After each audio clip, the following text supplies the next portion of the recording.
He was just camping! I don't think I was already sprinting. I don't think I was sprinting, was I?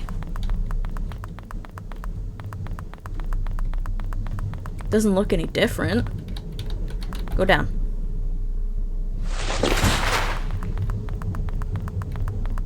Okay, what's it blinking right now? Or what is it? It's blue. This looks to be a control panel for the stairwell door. Appears the control panel indicate lighter is flashing blue. Indicator light.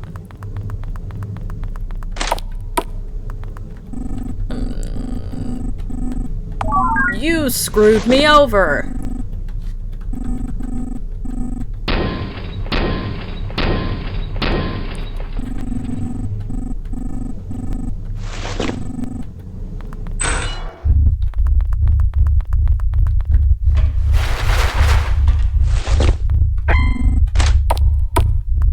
Read this.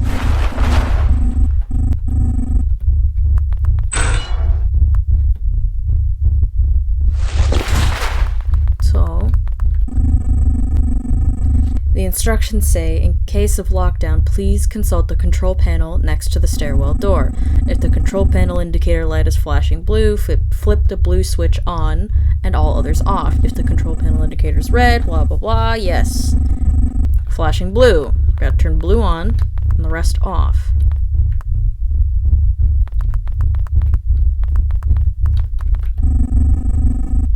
No.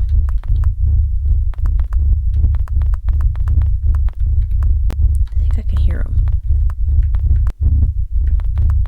Okay, in. What are you? Blue! Wait. Flip it on, yes.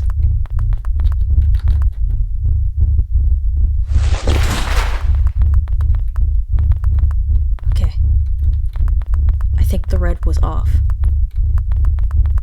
Go down, go down, go down. I think the red was already off. No! Oh, I did. Okay. I can't save! Okay, let's go. Oh! Hi. This Alkian is dying. Looking at his exoskeleton, he must be a worker for the radio tower. He doesn't have anything to say. How nice. I hope you rest well, because that's sad. This Alkian is long dead and half eating. Looking at his exoskeleton, must have been a worker. Must have been a worker. Oh, I can save. Save! Yes! Your keycard isn't working on this door. Something strange is happening. I can't unlock it from here, can I? Uh-oh. You guys are gonna come after me, aren't you? Oh, no. The door is locked. Given how you just recently opened it to get in here, you sense that something may be wrong. I know something is wrong. I am mega fucked. Uh-oh.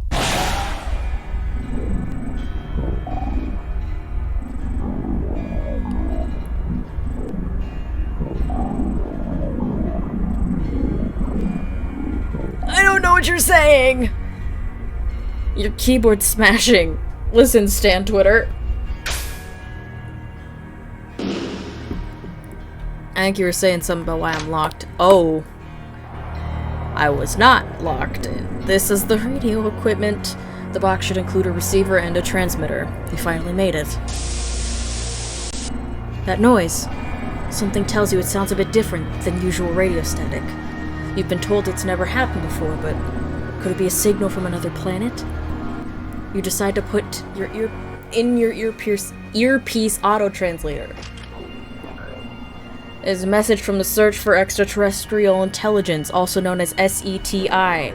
We write in hopes of making contact with another sentient species. We understand that this message may be hard to interpret, so we will now relay what we call prime numbers as a universal show of intelligence. 1, 3, 5, 7, 11, 13, 17. We feel that that will suffice as proof. Further transmissions will include more such displays. We hope this message does not fall on deaf ears, and that new horizons will soon rise among the galaxy. That is all for now. This signal has been relayed as part of the SETI Institute. Location: University of California, Berkeley. You will find us in the United States, on a planet called Earth. End transmission. It looks like, for the first time in Alkian history, another hospitable planet has been found. But what do you do now? Your earpiece auto-translator, having listened to their language, would be able to translate a potential reply back. But since their message traveled with slow-moving radio signals, it would have been sent from a long time ago. A reply, on the other hand, would be sent with quantum teleportation and arrive instantly. Is the being who sent that message even still alive? You decide to stop this train of thought and formulate a reply. What will you say to the residents of this planet Earth? You should probably think about it first. This will be your only chance to be the first being to reply, and do so in complete privacy. As you see it, you have 3 options. In the first, you consider the risk of sending a reply to another intelligent species you know nothing about.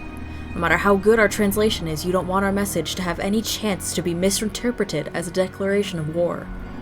To make things worse, you don't know how advanced the weapons of this race are, nor do you know how aggressive they can be. Pretty aggressive. In turn, maybe you should reply with a simple, neutral request that you mean no harm. On the other hand, once word of this gets out, there's no doubt your superiors will immediately organize a fleet to Earth. And if what they say about our race is true, it is doubtful that the residents of Earth are more advanced technologically than Alkians. Even if they wanted to mount a resistance to Alkian spaceships, it would likely be in vain. So is the best course of action to be upfront with them and say that we are on our way? And then the third option.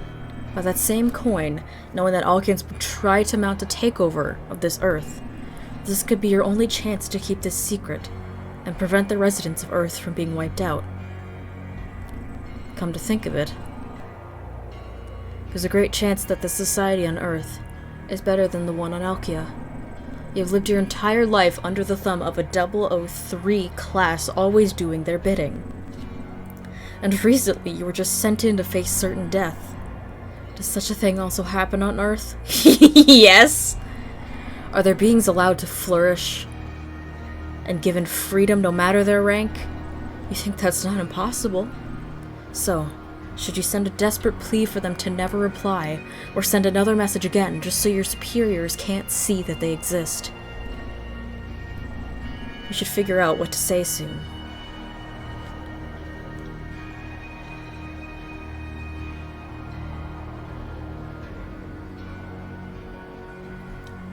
I gotta yeah, the Alkians want to escape, but isn't there a risk of the Hull also escaping with them? And we are coming to you sounds very ominous and like a threat for war, so that one, no, that's a no. But do not reply. If you give up the opportunity now, things might get worse and you might not be able to go. And it'll just be written off. Oh my goodness. I'm not doing this one, but I might do. I'm gonna do... Don't kill us. Because if they're gonna try and show up, try and be peaceful. Okay, you use the auto-translator to pass your reply into the transceiver. In the process, you end up explaining who you are, what Alkia is, and what would happen if Alkians were to potentially come to Earth. You end by reaffirming that you come in peace, and asking for the residents of Earth to not seek out and destroy Alkia. And now, all that's left to do is wait. Did you make the right decision? I don't know! I really don't know. Probably not.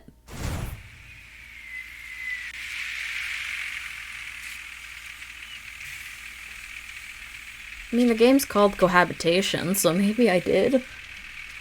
I don't know. Ah! Maybe I did. I play as the character I picked out. There's a place card here.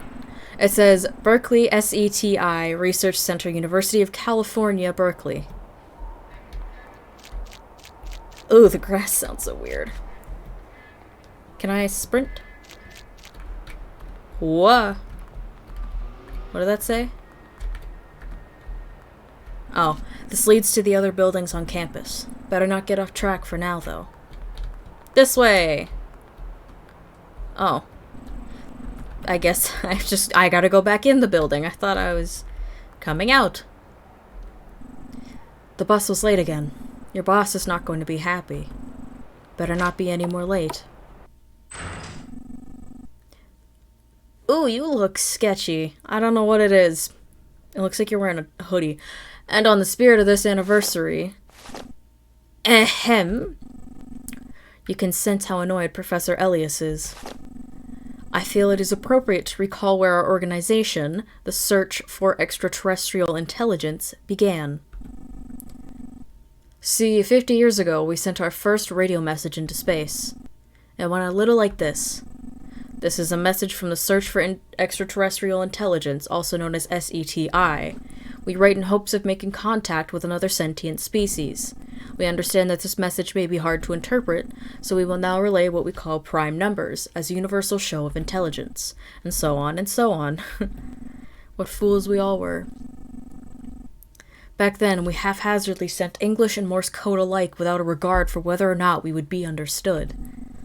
Not only that, but the fear of such messages being misinterpreted, or alerting a potential aggressor to our presence, was non-existent. Hopefully, we don't pay for such mistakes with blood. But, given how silent the skies have been since then, I doubt that will be the case. What we can do, everyone, is change SETI's ways of going forward. That message 50 years ago stood as a symbol of humanity's technological progress and a hope that we could meet like-minded beings across our galaxy. This hope still stands, but in our modern age, filled as it is with war, hatred, and misinformation, we must become cognizant that such things likely aren't the sins of humanity alone. Extraterrestrials could be just as awful as us, everyone. And we've got the sole responsibility of making a first impression on them. So we better get it right. And that's all for today's morning debrief. Time to get to your daily tasks, everyone. Except you, Spring.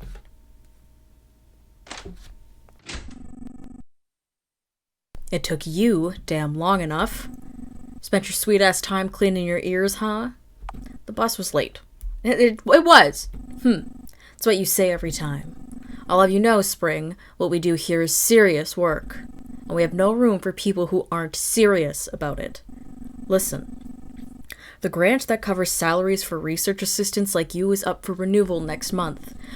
Between the recession and war in Ukraine,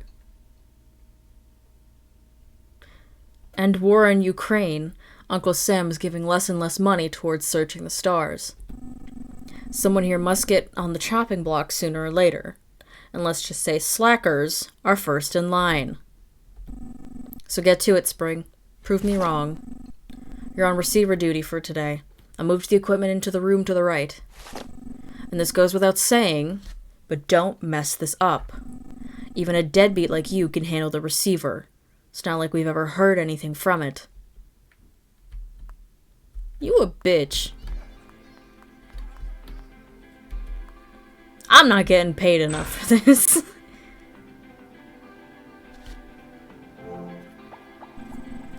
That was your email. You should probably check it. Why? Okay.